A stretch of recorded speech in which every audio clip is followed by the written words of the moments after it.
الشاحنة اللي كانت على أساس إنه حاملة ذخائر هي محملة كبتاجون. والله كل يوم عصابات حسونتي نصر الله بفاجئوني، يعني بتلاقي اشياء انت ما كنت متصورها عنهم، على اساس انه هودي الاشراف الشرفاء بذكرى تحيي الجنوب امبارح وبحرب 2006 بتموز، حرب تموز النصي اياهي، هودي كلهم امبارح انا كبر قلبي بس سمعت حسن نصر الله لهلا منيحه.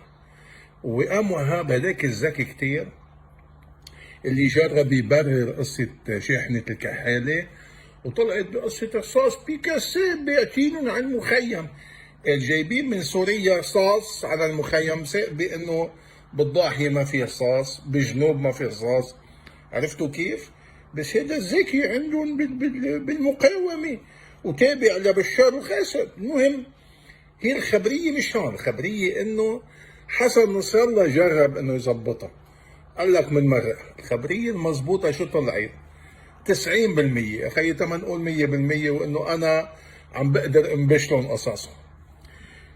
الشاحنة اللي كانت على اساس انه حاملة ذخائر هي محملة كبتاجون، باعتهم شخص تاجر مخدرات كبير عم يشتغلوا معه جماعة حسونتي براني.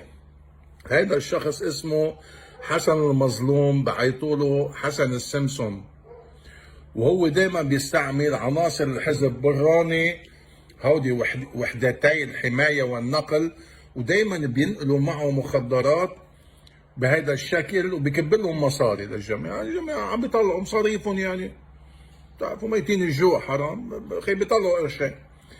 وقت اللي وقعت الشاحنة وصار في مشاكل وتبين انه في جتة جايبينها لاحمد قصاص معهم من سوريا، والظاهر انهم مقتلين بعضهم عليها الخبريه، طلع انه حسن المظلوم حسن السمسم عمل اتفاقيه مع جماعه الجيش انه نحن مستعدين نظبط الوضع، بس انه خبوا لنا القصه.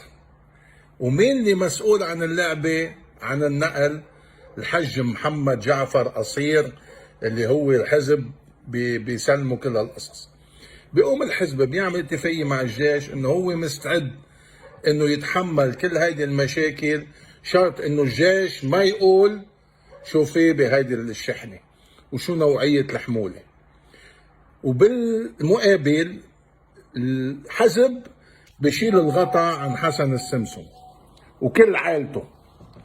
بقى جماعة حسن السمسم بتعرفوا دافعين مصاري وكابين مصاري لجماعة الحزب تيظبطوا حالهم، بيقوموا بيطلعوا الجيش بيعملوا كبسة على بيوت وقصور حسن السمسم واولاد عماته وصهورته، لانه كلياتهم الحمد لله نفس المصلحة بيطلعوا هالمصاري، وكما شو كل شيء في اغراض عندهم، بس السمسم وقرايبه ما بينوا لانه هربوا.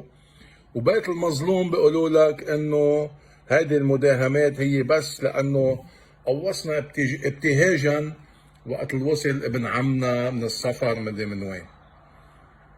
انا صراحة بحب كتير حسونتي بس يجرب يكذب، لانه امبارح بالمؤتمر تبعه بخصوص النصر الاياهي اللي عملناه ضد اسيائي واللي خربناه للدنيا، بتعرفوا نصر 1752 شهيد من لبنان عدا عن المعاقين، 18 مليار دولار ترجعنا عمرنا لبنان، بس نحن هلكناها لاسرائيل، هلكنا ربا.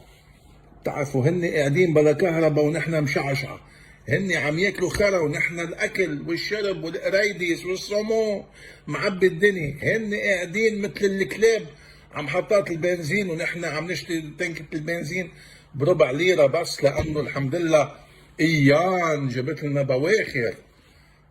هيدا الغبا الشيعي اللي بيتبعوا الغبا تبعون وئام وهاب، واللي مغطيه الغبا تبع الدولة اللبنانية.